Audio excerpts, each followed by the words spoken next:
പുന്നിയൂർ പഞ്ചായത്തിലെ 7ാം വാർഡ് അവിയൂർ എടക്കര വളയം തോടിലെ വീടുകൾ വെള്ളക്കെട്ടിൽ. മേഖലയിലെ 60ഓളം കുടുംബങ്ങളാണ് വെള്ളക്കെട്ട് മൂലം ദുരിതം അനുഭവിക്കുന്നത്. വെള്ളക്കെട്ടിനാൽ പുറത്തിറങ്ങാൻ കഴിയാത്ത അവസ്ഥ. ഭക്ഷണം പാകം ചെയ്യാൻ പോലും സാധിക്കുന്നില്ല.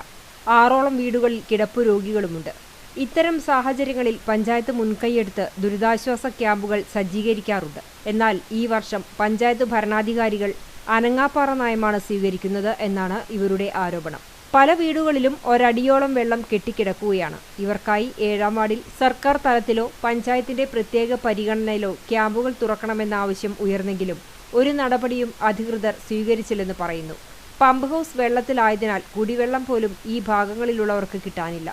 എത്രയും പെട്ടെന്ന് അധികൃതർ ആവശ്യമായ നടപടികൾ സ്വീകരിക്കണമെന്ന് സന്ദർശനം നടത്തിയ Ummer Mukkandath, RP Basheer, Shanmughan മാങ്ങാടി, Munash Machingal, PT Rafi, VS ചന്ദ്രൻ എന്നിവർ ആവശ്യപ്പെട്ടു.